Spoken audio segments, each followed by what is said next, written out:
Hello అండి, welcome to me food express. Food ఎక్స్ప్రెస్లో ఈరోజు పచ్చికారంతో చెక్కలు చేస్తే ఎంత టేస్టీగా ఉంటాయో చూస్తారా? చాలా సింపుల్ అండి. ఇంగ్రీడియంట్స్ ఒక్కసారి చూద్దాము.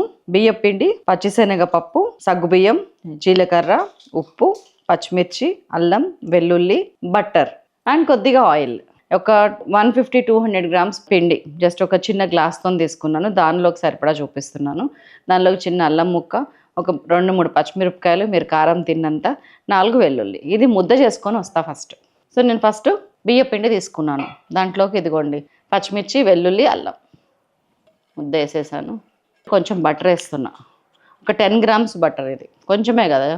ఇదిగోండి జీలకర్ర ఒక 1/2 టీ స్పూన్, శనగపప్పు ఏమో 2 టేబుల్ స్పూన్స్ నానబెట్టాను ఒక హాఫ్ అన్ అవర్ ముందు. సగ్గుబియ్యం ఏమో 1 టేబుల్ స్పూన్. కొద్దిగా ఉప్పు కూడా చల్లేస్తున్నాను, సరిపడా ఉప్పు. దీన్ని మంచిగా కలుపుతున్నా.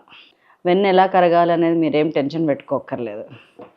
ఇదేమో మామూలుగా కలపటము, వేడి నీళ్ళు పోయగానే వెన్న ఆటోమేటిక్గా కరిగిపోతుంది. పల్చటి కాటన్ బట్ట తీసుకోండి, లేకపోతే పాలిథిన్ కవర్స్ అయినా పర్వాలేదు. చూసుకుంటూ కలపండి, నీళ్ళు ఎక్కువ పడకుండా. ఈ వేడి నీళ్ళు హాట్ వాటర్. శనగపప్పు కనీసం ఒక 1 అవర్ అయినా నానాలండి, లేకపోతే మీకు ఉడకదు. పెసరపప్పు వేస్తే అవసరంలా, హాఫ్ అన్ అవర్ 15 మినిట్స్ నాన్నే సరిపోతుంది.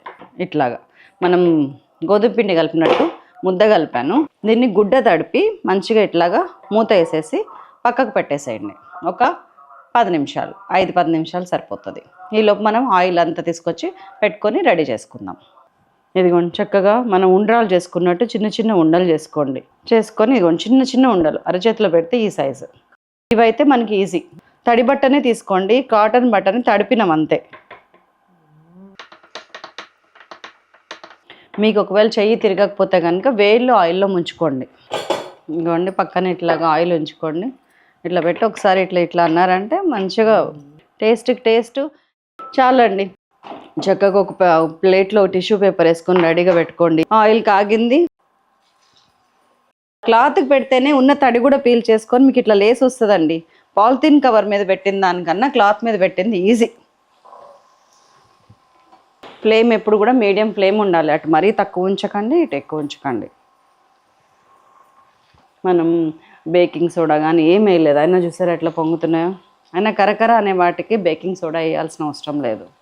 మెత్తగా కావాలనుకుంటేనే బేకింగ్ సోడా వేయాలి. ఈజియెస్ట్ అండ్ టేస్టీ స్నాక్ అండి ఇది.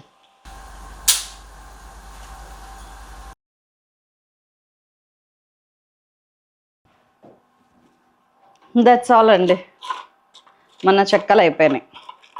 సో ఎంత సింపుల్ కదా, ఈజీ కదా, చేస్తారు కదా.